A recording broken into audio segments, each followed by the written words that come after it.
Allez, bonjour à tous, soyez les bienvenus dans le Club Bâtiment. Aujourd'hui, on va parler assurance et on va parler décennale. Et j'ai le plaisir d'accueillir aujourd'hui Elodie, où on va justement partager tous ces sujets qui sont intéressants. Bonjour Elodie, Bonjour, bonjour à tous, bonjour Fred.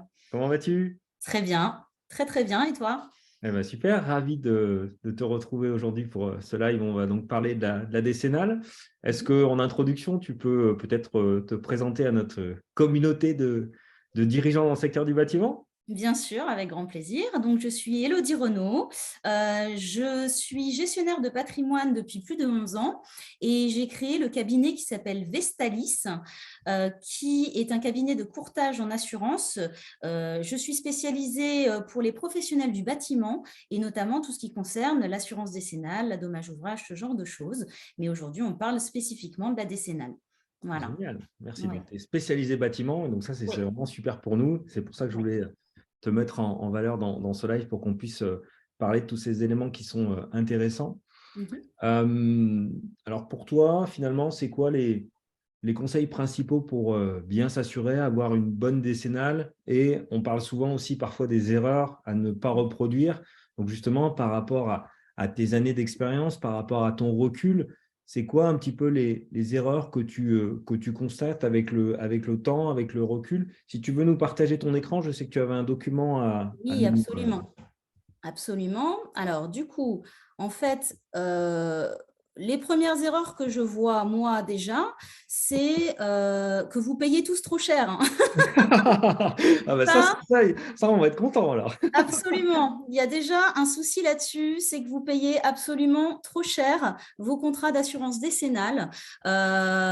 Pourquoi? Ben, ça dépend effectivement de la compagnie avec laquelle vous travaillez, mais également du courtier peut-être. Il faut savoir qu'un courtier donc, peut travailler les tarifs et moi, je peux travailler avec exactement les mêmes compagnies d'assurance dans lesquelles vous êtes déjà présente et travailler le tarif que vous avez déjà actuel. Donc ça, c'est une première chose, une première erreur que je vois. Ensuite, je me rends compte, moi, que les activités ne sont pas forcément bien déterminées, bien couvertes, c'est-à-dire qu'on a soit trop d'activités qui sont décrites dans le contrat, soit pas assez.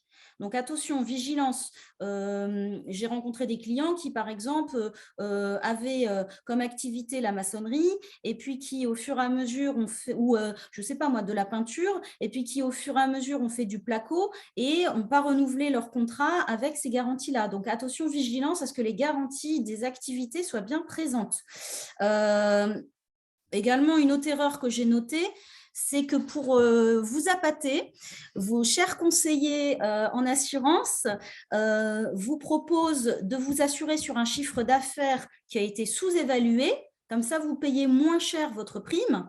Malheureusement, vous allez avoir un rappel de prime à la fin de l'année et l'année d'après qui va être assez important. Donc attention aussi à bien traiter le sujet du chiffre d'affaires.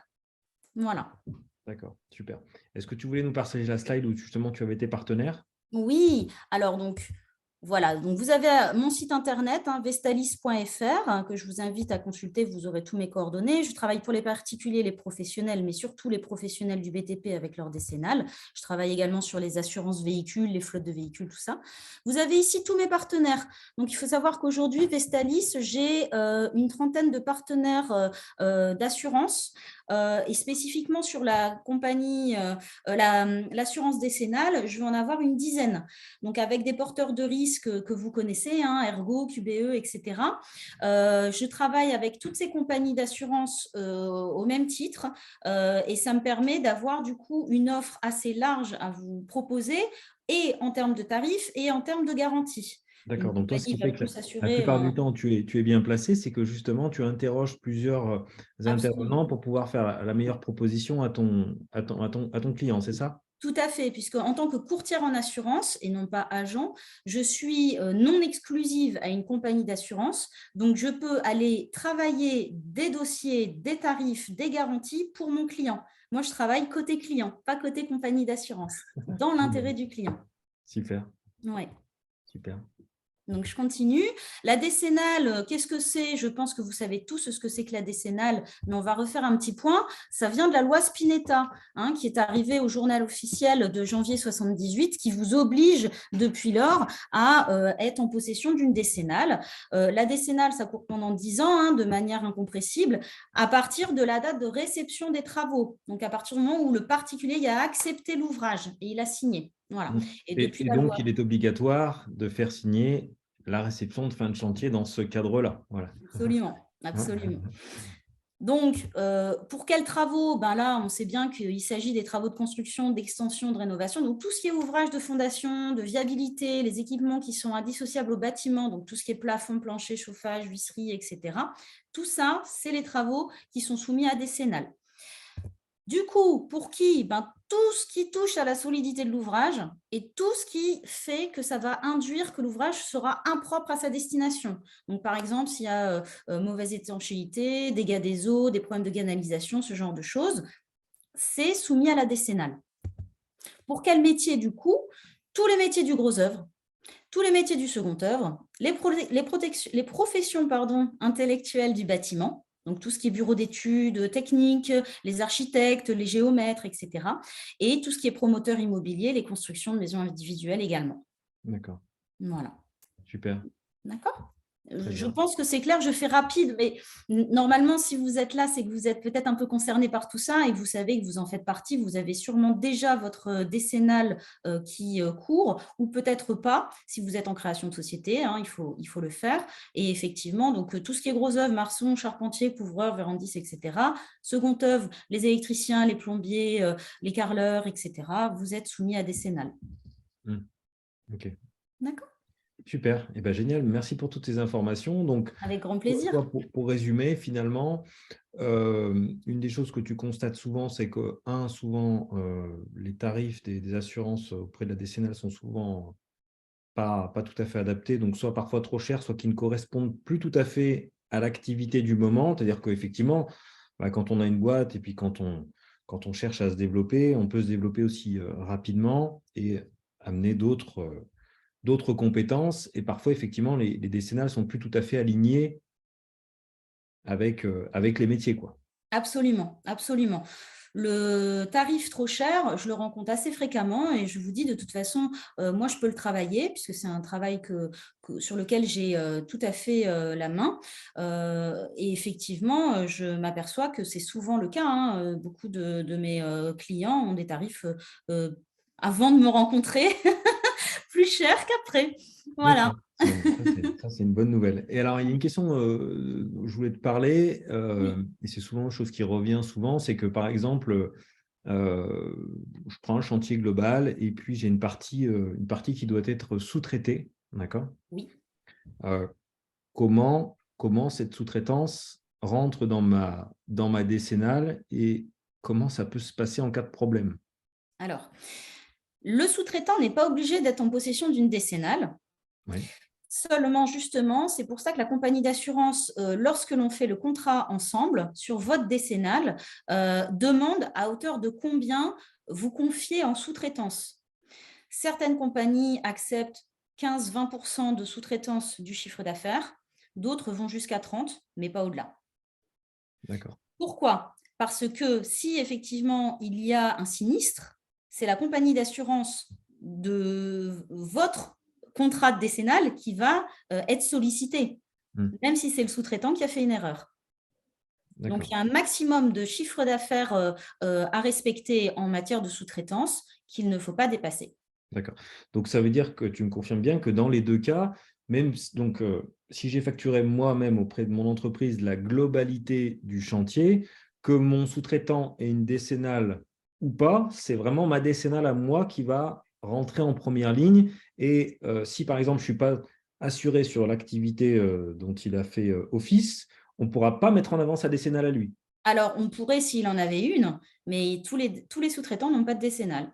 Mais s'il en a une, on peut mettre Mais la sienne en s'il cause. en a une, on peut effectivement la mettre en cause. Tout à Ok, fait. d'accord. Non, mais ça, c'était un point qui était intéressant. Qui était important, tout à fait. Hein. Hop, alors je vais départager, si tu peux. J'arrête le partage? Ouais, si tu veux, ouais. Mhm.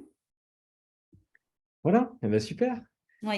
Eh ben, merci Elodie pour toutes ces informations. Donc, en conclusion, ben, n'hésitez pas à commenter, à partager votre vécu par rapport à certaines choses qui vous est peut-être arrivé par rapport au décennal. Si vous avez des questions justement précises pour Elodie, sachant qu'Elodie aussi, je te renvoie à la base à ce niveau-là. Toi, tu interviens dans toute la France et Oui.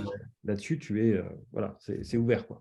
Tout à fait. Donc, comme j'ai l'habitude de dire, je suis un cabinet de courtage à distance, mais de proximité.